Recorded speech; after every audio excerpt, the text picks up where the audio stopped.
Hello বন্ধুরা, আমার চ্যানেলে তোমাদের সবাইকে স্বাগত। তো আশা করছি তোমরা সবাই ভালো আছো। তো আজকে চলে আসলাম একটা নতুন রান্না নিয়ে। তো আমাদের বাড়িতে আজকে দেখো দুপুরে হচ্ছে সব রকম সবজি দিয়ে একটা তরকারি।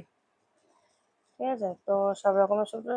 এটা দেখো তেলটা গরম করে এটার মধ্যে একটু কালো জিরা ফোড়ন দিয়েছি, দিয়ে সব সবজিগুলো দিয়ে দিয়েছি।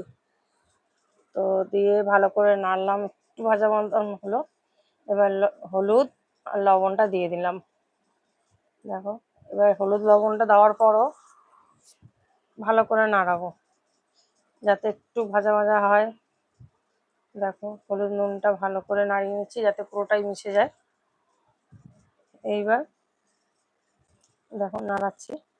তো এবার আমি দেবো এর মধ্যে কিছু না, একটু জিরে বাটা, একটু আদা বাটা, শুধু জিরে বাটা আদা বাটা, লঙ্কার গুঁড়োটা, লঙ্কাটা আমরা এই পাঁচমিশালি মানে সবজির মধ্যে খাই না, তো কাঁচা লঙ্কা চিরিয়ে দেবো, ওটা একটু পরে দেবো, এখন দেবো না। ডাঁটাটাও দেবো, একটু নাড়িয়ে নাড়িয়ে নেবো যাতে যাতে কাঁচা মশলার গন্ধটা না করে। যার জন্য পুরোটাই নাড়িয়ে নেবো ভালো করে। দেখো, এবার দিয়ে দিচ্ছি সজনে ডাঁটা।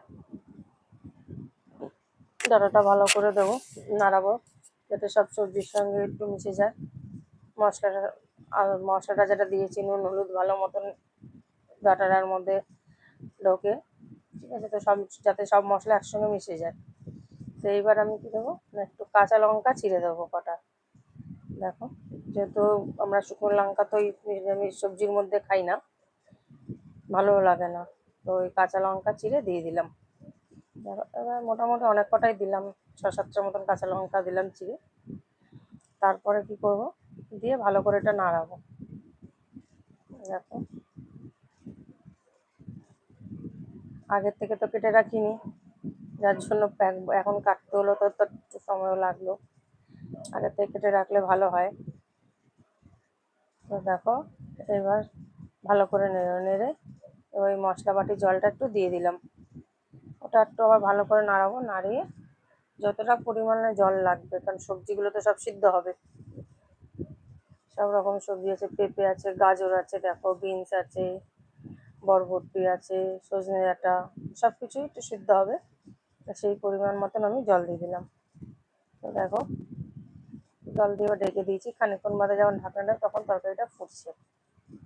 তো তরকারিটা মোটামুটি সিদ্ধ হয়ে এসছে, কিন্তু জলটা অনেকটাই রয়েছে, যার ধরুন একটু তো ঢাকনাটা খুলে ফুটিয়ে নিলাম।